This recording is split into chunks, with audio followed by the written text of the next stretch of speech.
Hello les investisseurs, j'espère que vous allez bien et bienvenue dans ce nouvel épisode dans lequel on va parler de pas mal d'entreprises. Je voulais commencer par Meta et EssilorLuxottica qui ont toutes les deux un partenariat en fait ensemble sur les lunettes connectées notamment. Et on va regarder les chiffres parce que si je devais entre guillemets en choisir qu'une, je me demande ce serait laquelle. J'ai jamais regardé les chiffres en parallèle l'un de l'autre, donc on va s'essayer à l'exercice aujourd'hui et j'essaierai de trouver une conclusion. Sachant que j'ai juste préparé les onglets, mais je vais faire ça au fur et à mesure. Et pareil sur ensuite Google et Waymo, on va parler justement de la conduite autonome, du fait que Uber, la dernière fois que j'avais regardé, c'était une entreprise qui allait bien. Pareil, j'ai ouvert le PDF, je ne l'ai pas regardé en amont, je vais faire ça avec vous. Et on va essayer de comparer aussi avec Google, que du coup j'ai en portefeuille, notamment parce que Google, ils viennent d'ouvrir une entreprise, Waymo France, il y a très peu de temps immatriculée. Donc peut-être que Waymo arriverait à Paris. Et je voulais parler un petit peu de l'avenir justement de ces business models, notamment de Uber, parce que l'entreprise a eu des très bonnes performances la dernière fois que j'avais regardé, mais je voulais aussi un petit peu parler de qualitatif, regarder les chiffres avec vous, etc. Pour information aussi, pour les membres du programme et de la communauté, je vous ai fait une vidéo hier avec des rappels fondamentaux et aussi 3 actions, Lemonade, Constellation Energy et Fujikura. Et vous avez aussi le replay du live qu'on a fait ensemble dimanche. Et pour ceux qui veulent rejoindre pour avoir accès à du contenu au-delà de YouTube et surtout une communauté d'investisseurs dans laquelle on échange au quotidien sur pas mal de sujets.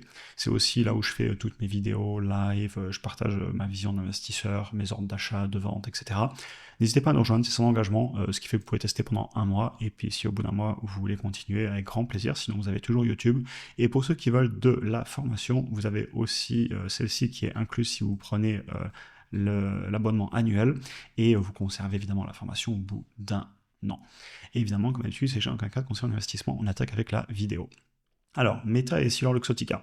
Déjà, je tiens à le dire, effectivement, il y a des limites à comparer, c'est pas vraiment les mêmes business models, mais dans le cadre pour lequel je me suis intéressé notamment à EssilorLuxottica et le fait qu'ils font les lunettes connectées de Meta avec un partenariat, et Meta a pris des parts dans les EssilorLuxottica, ça m'empêche pas quand même de me poser la question de quelle entreprise je verrais le mieux en portefeuille pour m'exposer à cette partie du business sur les deux. Mais évidemment, voilà, il y a des limites dans les chiffres, vous verrez les marges, enfin on s'en doute déjà, ça va pas être notamment les mêmes marges brutes, sans même regarder, on s'en doute. Mais du coup, on va faire ça dans la première partie de vidéo. Alors tout d'abord, vous voyez les business en termes de croissance du chiffre d'affaires. Alors là, vous êtes sur quelques années depuis 2020, donc 5-6 ans. On est sur les taux de croissance quand même de plus de 19% par an sur Meta contre 11% par an sur Luxottica sur le chiffre d'affaires, ce qui est honorable pour une boîte qui fait quand même des produits physiques comme sur Luxottica. Le 11% de croissance, il est bon, et je crois même que sur le long terme, il est plus fort. Si je me mets à peu près sur 10 ans, ouais, on est autour de 15% par an, ce qui est impressionnant. Et Meta, par contre, bon, 26% par an, mais Meta, on sait que la croissance est impressionnante. Et au niveau des marges brutes, les marges brutes de Meta sont forcément beaucoup plus élevées. Vous avez beaucoup de revenus à travers la publicité. Maintenant, on voit qu'ils commencent un petit peu à lancer la location de serveurs. Ils monétisent un petit peu aussi avec des abonnements pour les personnes qui veulent pas avoir de publicité. Et ça reste beaucoup de pubs et donc des marges brutes très élevées. Et Essilor a quand même une certaine capacité à fixer les prix. Ça fait partie des choses qui font que j'aime bien le business, je l'ai déjà dit. Les lunettes, ça se vend quand même pas mal cher et vous avez de la marge brute. Ça coûte beaucoup moins cher à fabriquer que ce que ça se vend et ça se voit. Donc là, dans les deux cas, moi j'aime bien des business à croissance et des business avec de la capacité à fixer les prix et de la capacité à gagner de l'argent un jour. D'ailleurs, les deux gagnent de l'argent. Donc rien à dire sur ces premiers graphiques, et en termes de comparaison, c'est assez similaire, juste Essilor-Luxottica est un peu plus mature et un peu moins rentable, en tout cas sur les marges brutes. Rapidement, si on regarde un petit peu trésor, bilan, etc. Alors, Meta a fait beaucoup parler et a beaucoup baissé en bourse, notamment parce qu'on sait qu'ils investissent massivement sur les capex, à travers aussi des contrats. Pareil, ça a fait les mêmes bruits chez Microsoft, chez Google. On sait que ça annonce beaucoup d'investissements, etc.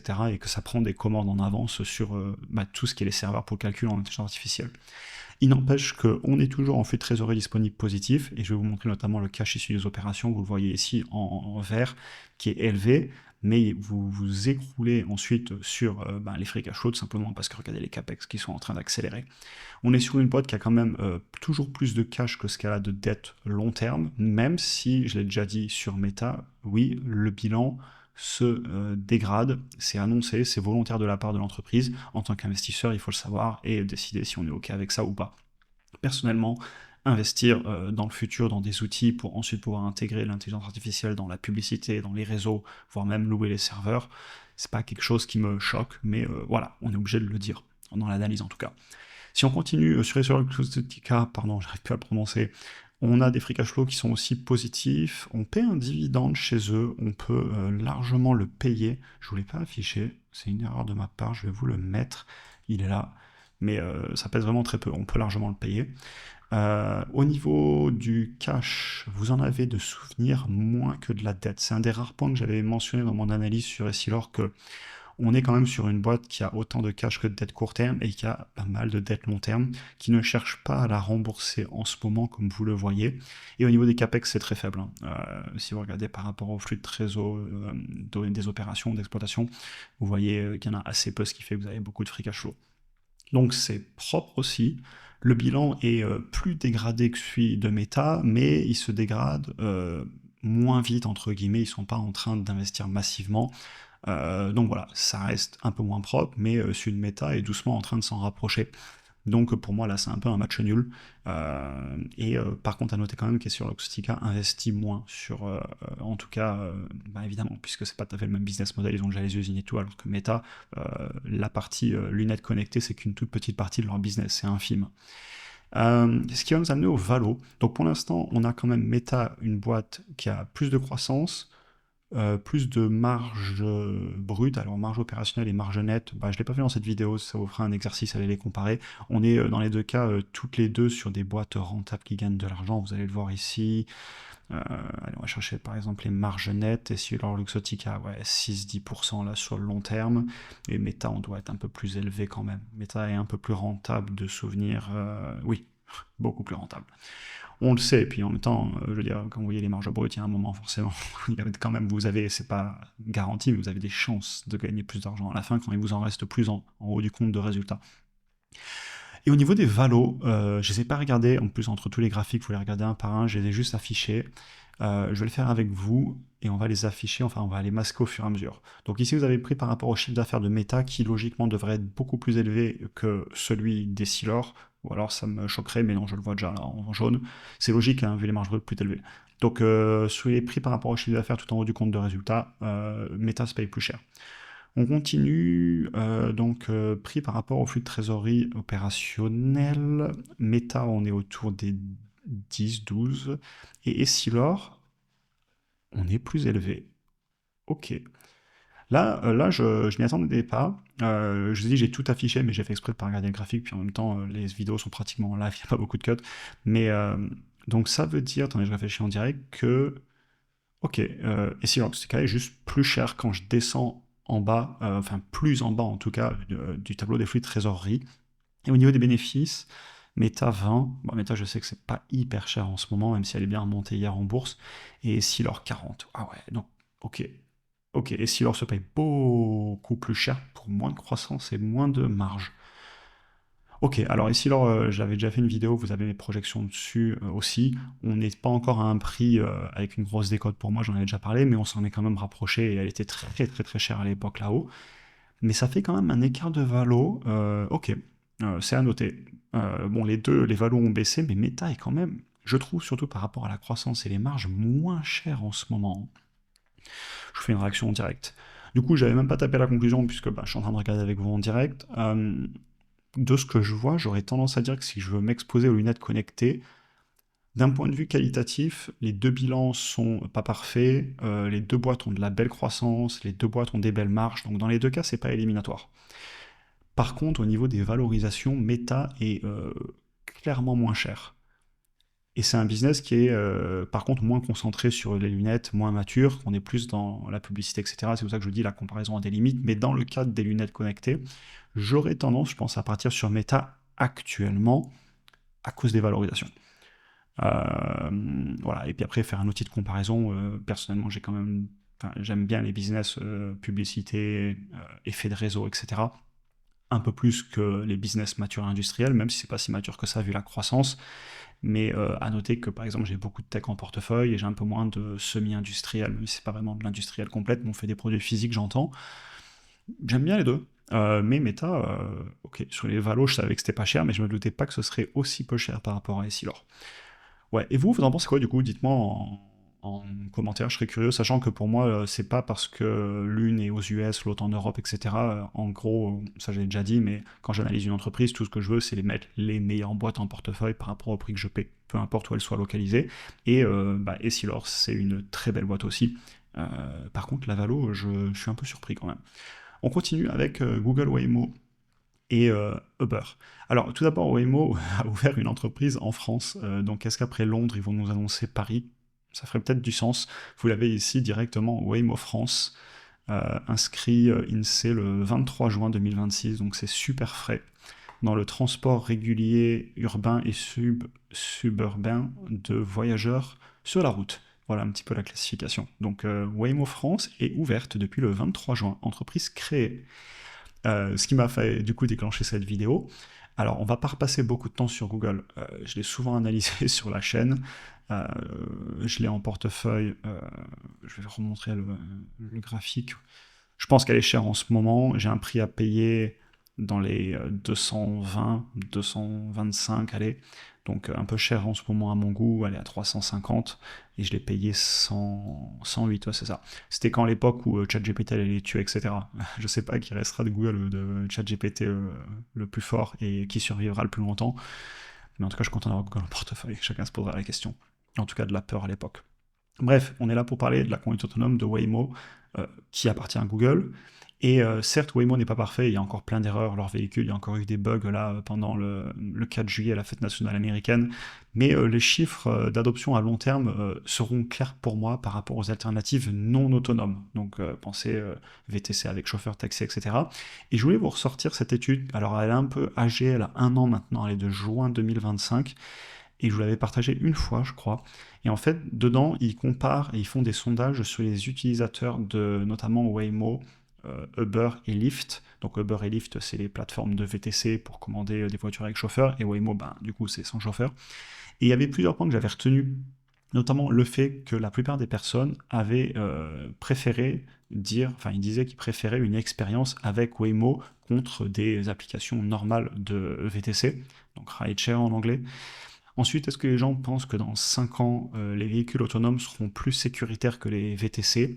Là, enfin c'était il y a 1 an, mais c'est assez 50-50. 30% disent oui, 29% disent non, et 40% ne se prononcent pas, ne sont pas certains. Moi, à long terme, hein, j'ai déjà donné ma conviction, qui est que je pense qu'un jour la conduite autonome sera plus sécuritaire que la conduite par une personne, pour plein de raisons, la fatigue, etc. évidemment. Est-ce que vous serez prêt à payer plus pour un Waymo? Et là, très intéressant la réponse c'est non. Donc les gens préfèrent qu'il n'y ait pas de chauffeur, mais si c'est beaucoup plus cher, il y en a beaucoup qui préfèrent payer moins cher et qu'il y ait un chauffeur. Ça, je trouvais ça aussi très intéressant. Donc au final, c'est pas une histoire d'adoption ou pas, c'est-à-dire que oui, si on est au même prix, ça risque de se faire adopter. Et c'est ma vision aussi des choses.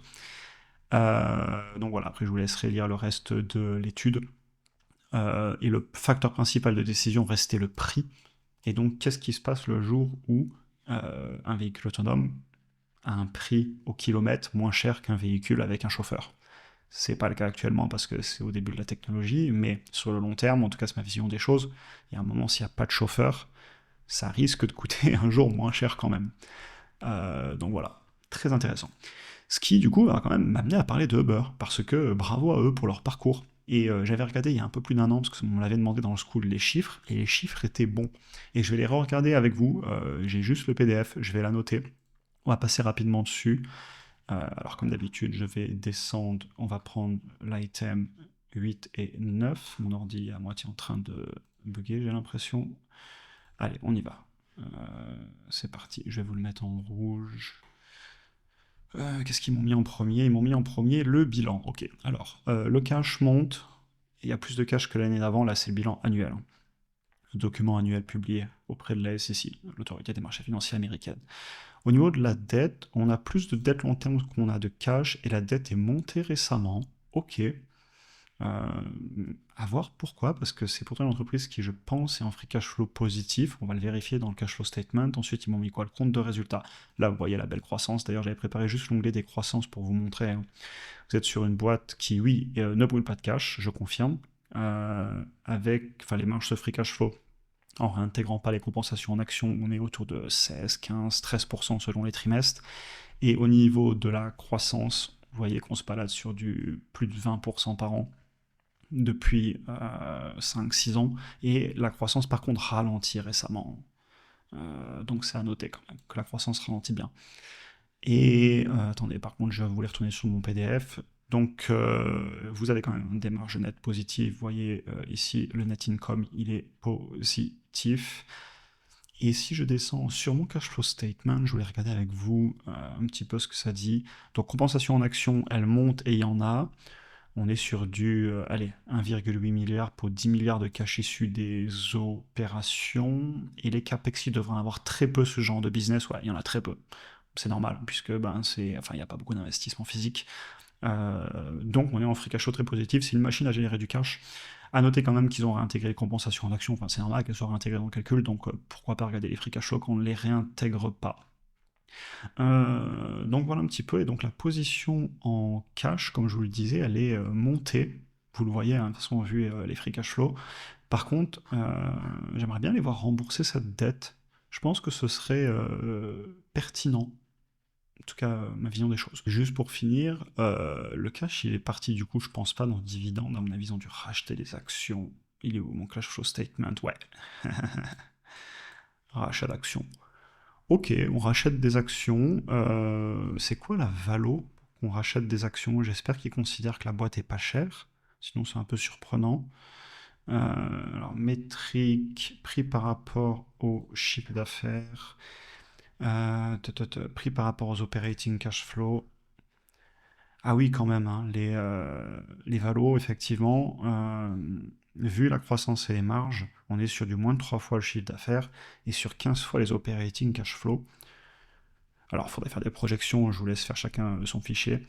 Mais, ah ouais, les valos ont bien compressé, hein. Ça se payait, regardez, en 2021, 45 fois les operating cash flow. Ok, donc je comprends pourquoi on m'a plusieurs fois récemment reparlé du dossier, je comprends pourquoi on s'y intéresse. Les valos n'ont pas l'air si élevés que ça par rapport à ce qu'on obtient. Ce qui va m'amener du coup au narratif et au qualitatif, parce que pourquoi les valorisations compressent autant? Et là, je vous donne une opinion sur le narratif. Le narratif, personne ne le connaît vraiment à tout moment. C'est difficile de savoir ce que le marché pense, mais on peut quand même y réfléchir, lire des articles, etc. Ma vision des choses que je vais vous repartager justement parce que je suis actionnaire Google et donc Waymo conduite autonome, mais j'ai aussi d'autres boîtes qui travaillent sur la conduite autonome, Amazon avec Zoox, Tesla aussi y travaille. Et donc la question que je me pose, c'est est-ce que les plateformes apportent de la valeur ajoutée au-delà du fait de connecter des chauffeurs et des passagers, des clients? Est-ce que l'effet de réseau peut tomber lorsqu'on fait face à un changement de technologie, à une disruption? Et j'ai déjà plusieurs fois parlé sur YouTube et aussi beaucoup dans le school du fait que pour moi, un des ennemis, sinon l'ennemi principal de l'effet de réseau, c'est le changement technologique sur lequel repose le réseau. Et c'est à se demander, c'est l'étude que je vous montrais avant, c'est est-ce que si Uber n'a pas les technos de conduite autonome, est-ce que les personnes qui ont la conduite autonome ont vraiment besoin de Uber pour trouver les clients? Parce que tout l'effet de réseau est là, hein, sur le fait que les chauffeurs et les passagers sont sur la plateforme, donc le plus de personnes utilisent la plateforme, le plus la plateforme est intéressante et a de la puissance. Bref. Et ben je me pose la question, et je pense que c'est très bien qu'ils soient diversifiés sur notamment la nourriture, la livraison de nourriture et les autres services, parce que j'ai pas la réponse à cette question. Là, il y a le partenariat d'ailleurs qui est tombé, je crois, entre Google, donc Waymo, et Uber. À Phoenix, ils ont arrêté le partenariat. Et qu'est-ce qui se passe si on a plus cet effet de réseau chez des plateformes? Et j'ai pas forcément la réponse, j'y réfléchis, parce que là, la valorisation est intéressante sur Uber, mais je pense que ça fait partie du narratif qui a déclenché cette baisse, alors qu'on est sur une boîte qui est en train de voir tous ses fondamentaux s'améliorer. C'est-à-dire que dans les chiffres, ça s'améliore, vous avez vu les marges, je vais vous les remontrer, hein. Les marges, elles sont... Attendez, je vais vous les chercher... Ici, vous voyez, les marges montent, mais vraiment, regardez, entre 2023, 6% de marge opérationnelle, on est à 14%. Les marges sur free cash flow, on est passé de 9, 10, 7 en 2023 à 17, 19. Donc tout s'améliore, et le prix baisse. Et je pense que c'est lié à ça. Et du coup, je serais super intéressant d'ouvrir le débat avec vous. Qu'est-ce que vous en pensez? Personnellement, moi je suis content d'être sur la conduite autonome et sur toutes ces recherches du futur, parce que pour moi c'est pas est-ce qu'on pourra conduire une voiture avec des caméras et un réseau de neurones? J'avais fait une vidéo il y a plus de 2 ans là-dessus, où je parlais justement de vouloir mettre des radars, des lidars, etc. Ça fait du sens dans plein de choses, pour calculer les distances, dans le militaire, etc. Mais dans la conduite autonome, je voyais déjà il y a 2 ans pas trop l'intérêt. Et donc je suis super content d'être exposé à Waymo, à Zoox, à Tesla Zoox, Amazon qui y travaille, etc. Et j'ai envie d'ouvrir le débat sur est-ce que Uber serait intéressant pour s'exposer ou pas à ce secteur qui est pour moi l'avenir dans cette transformation générale des transports de l'automobile. Voilà un petit peu pour aujourd'hui. J'espère que la vidéo vous aura intéressé en tout cas. Je vous souhaite une excellente journée à tous. N'hésitez pas à me rejoindre quand je vous disais, vous avez les liens en description. Et à très bientôt pour un prochain épisode.